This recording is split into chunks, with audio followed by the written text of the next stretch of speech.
Mardi 16 juin, l'histoire H29. Donc H29, la Troisième République. Donc le personnage principal ici, c'est Jules Ferry, 1832-1893. C'est un avocat et journaliste, opposant républicain au Second Empire. Il devient maire de Paris en 1870, puis député des Vosges en 1871. Lorsque les républicains arrivent au pouvoir, il est nommé ministre de l'Instruction publique 1871-1883. Il est également élu président du Conseil de 1880 à 1881, puis de 1883 à 1885. Jules Ferry n'a pas créé l'école, mais l'a rendue obligatoire, gratuite et laïque par les lois de 1881 et de 1882. C'est ce qui va permettre qu'il n'y ait plus ou beaucoup moins de travail des enfants. Jules Ferry n'a pas créé l'école donc, mais il la rend obligatoire pour les garçons et les filles de 6 à 13 ans. À la fin de leur scolarité, les enfants passent le CEP, le certificat d'études primaires. Elle devient gratuite, les parents n'ont rien à payer pour l'instruction de leurs enfants et les instituteurs deviennent fonctionnaires payés par l'État. Ça encourage les parents à mettre les enfants à l'école. Laïque, il n'y a plus d'instruction religieuse à l'école. Le jeudi, jour de congé, peut être réservé si les parents le désirent au catéchisme. Les religieux quittent alors les écoles. Ils ne peuvent enseigner que dans les écoles privées. Par ces lois, Jules Ferry oblige tous les petits Français à apprendre à lire, écrire et compter. L'école ne dépend plus de l'Église. Mieux instruire la population rurale pour accéder à des emplois nouveaux, ceux de l'enseignement, de l'administration, des chemins de fer ou des postes, qui sont donc des emplois payés par l'État. Maison d'école et mairie à Lizac, Ariège au début du XXe siècle, ici, sur l'image. L'obligation scolaire, c'est ce que ces lois d'obligation ont surtout une vertu morale et que partout où l'obligation a fonctionné pendant un certain nombre d'années, elle a eu cette efficacité de faire pénétrer dans la conscience publique l'idée d'un devoir nouveau. Vous pouvez vous rappeler ce qui s'est passé pour un autre genre d'obligation, pour l'obligation imposée aux communes d'avoir une maison d'école. L'obligation date de l'année qui a suivi. C'est par milliers que l'administration devait proposer des décrets pour contraindre les communes à exécuter la loi. Eh bien, aujourd'hui, les plus petites communes viennent à nous, font des emprunts, s'imposent des centimes pour avoir des maisons d'école.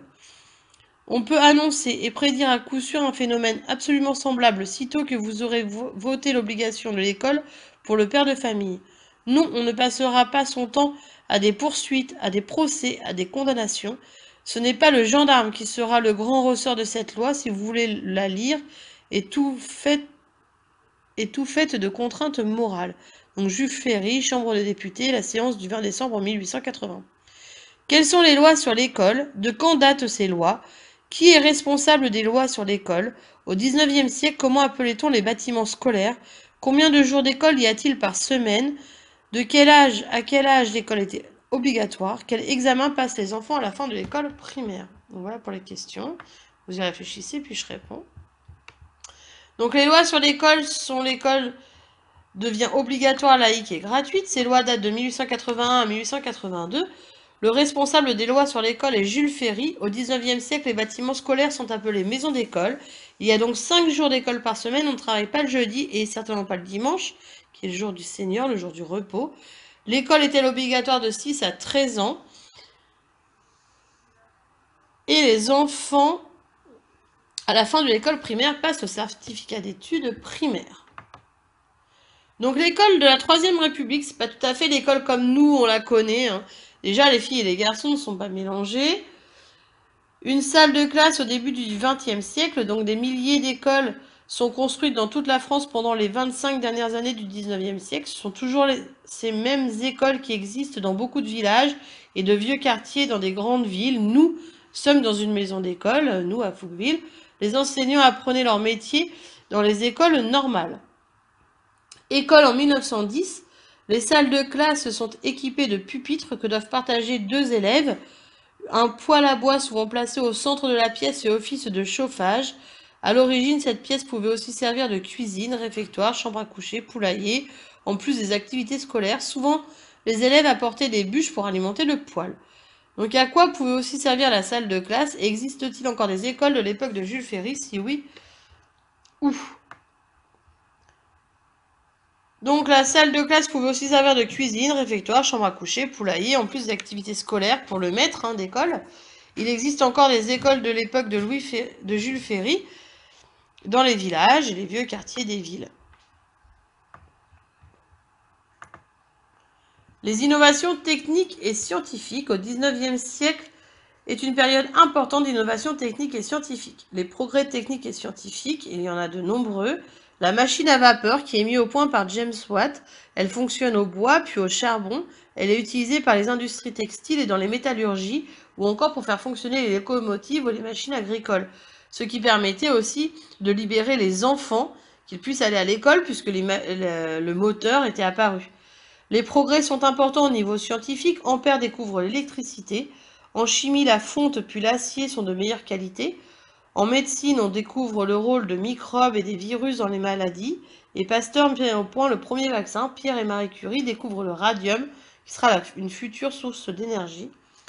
Les images et les sons, d'autres inventions ont vu le jour au XIXe siècle. La photographie et le cinématographe, on l'a vu.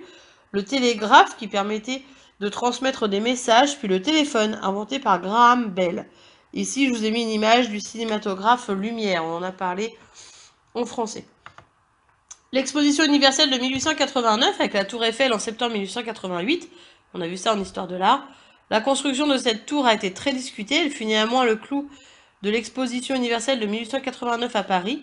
L'écrivain Guy de Maupassant quitta la capitale scandalisé parce qu'elle défigurait la ville. Une pétition circulait acceptant de Monsieur Eiffel qu'il construise sa tour, puis demandant qu'il la démonte après l'exposition. Donc la leçon. Après la guerre contre la Prusse de 1870 à 1871, la Troisième République est proclamée, 1870-1940. Jules Ferry, député des Vosges et ministre de l'Instruction publique.